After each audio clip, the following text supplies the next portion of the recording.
nggak sih pengen banget bisa sesuatu yang baru tapi bingung mulainya dari mana? Nah, hari ini kita bakal bedah tuntas cetak biru dari Peter Hollins soal gimana caranya jadi master pembelajar mandiri. Oke, kita mulai dari dua cerita yang beda banget. Yang satu pengusaha super semangat, langsung gaspol bikin bisnis, bakar duit banyak, gagal total. Kenapa? Karena nggak ada rencana. Nah, yang satu lagi calon gitaris. Dia santai, bikin rencana dulu, cari-cari tutorial, latihan pelan-pelan tapi pasti. Hasilnya, jago dong. Ini bukti nyata kalau dalam belajar yang paling penting itu prosesnya. Tapi sebelum kita bangun fondasi yang kuat, kita harus hancurin dulu nih tembok-tembok penghalangnya. Yuk kita bongkar 4 mitos soal belajar yang mungkin tanpa sadar udah nahan kita selama ini. Oke, mitos pertama, yang paling sering kita dengar, emang harus bakat dari lahir kali ya? Bener nggak sih harus gitu buat bisa jago sesuatu? Jawabannya jelas banget. Enggak.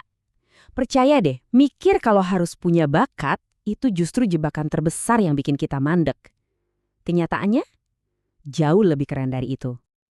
Ternyata nih, yang jadi penentu sukses itu bukan bakat, tapi mindset atau pola pikir. Orang yang percaya kalau dia bisa terus jadi lebih baik lewat usaha, itu namanya growth mindset, pasti bakal nyalip orang yang cuma ngandelin bakat, tapi ngerasa kemampuannya ya gitu-gitu aja. Berikutnya gimana soal ini? Pasti sering dengar kan, oh aku tuh tipe visual, atau aku lebih masuk kalau dengerin. Beneran ada ya gaya belajar yang beda-beda gitu?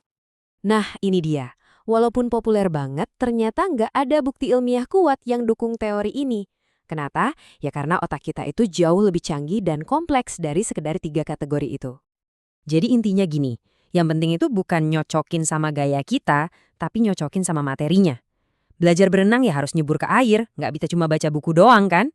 Belajar musik ya harus pakai telinga.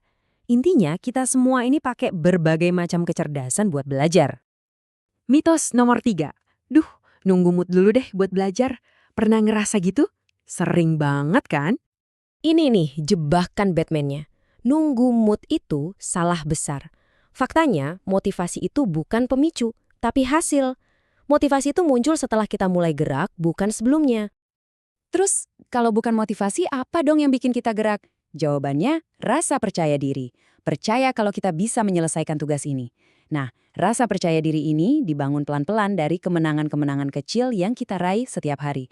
Itulah bahan bakar sebenarnya. Dan yang terakhir, mitos yang paling bikin minder.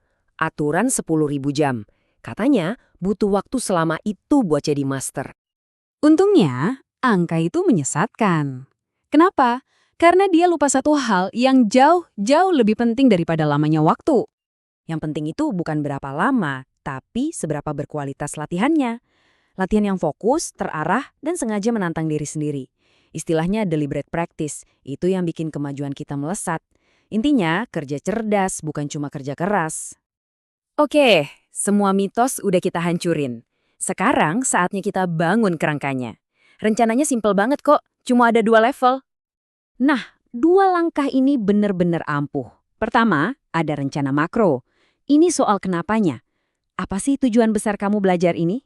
Anggap aja ini kompas penunjuk arah. Terus yang kedua, rencana mikro. Ini soal gimananya. Langkah-langkah kecil apa yang bakal kamu lakuin setiap hari buat nyampe ke tujuan itu. Oke, sekarang kita masuk ke bagian dagingnya nih. Peralatan praktis yang bisa langsung kita pakai sehari-hari. Kita sebut aja 4 pilar pembelajaran. 4 pilar ini adalah kunci dari strategi belajar yang efektif. Kalau kita gabungin semuanya, cara kita nyerap informasi bakal berubah total. Dari yang tadinya pasif jadi aktif. Dan ilmunya jadi nempel banget di kepala. Pilar pertama, ubah dan rangkum informasinya. Jadi jangan cuma dihafal mati. Coba deh jelasin lagi konsep yang baru kamu pelajarin itu pakai bahasamu sendiri. Anggap aja lagi ngajarin ke teman. Proses mengajar ini yang bikin otak kita benar-benar paham, bukan cuma ingat. Pilar kedua, kita bangun jembatan. Maksudnya, sambungin ide baru dengan sesuatu yang udah kita tahu. Misalnya, mau jelasin soal inflasi.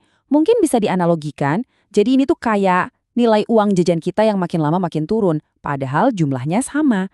Analogi kayak gini bikin yang rumit jadi gampang banget dimengerti. Pilar ketiga ini, kita balik cara belajarnya. Baca ulang materi itu pasif, gampang lupa. Yang jauh lebih kuat itu namanya latihan mengingat. Caranya, tutup bukunya, terus coba jelasin lagi apa yang barusan dibaca. Ini kenapa kuis atau flashcard itu ampuh banget. Otak kita dipaksa narik informasi keluar, dan proses inilah yang bikin ingatan jadi super kuat.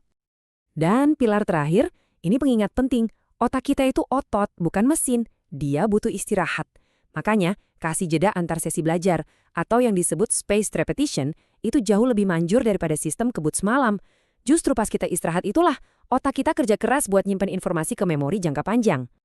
Jadi, apa inti dari semua ini? Sederhana banget. Belajar itu bukan bakat, tapi keterampilan.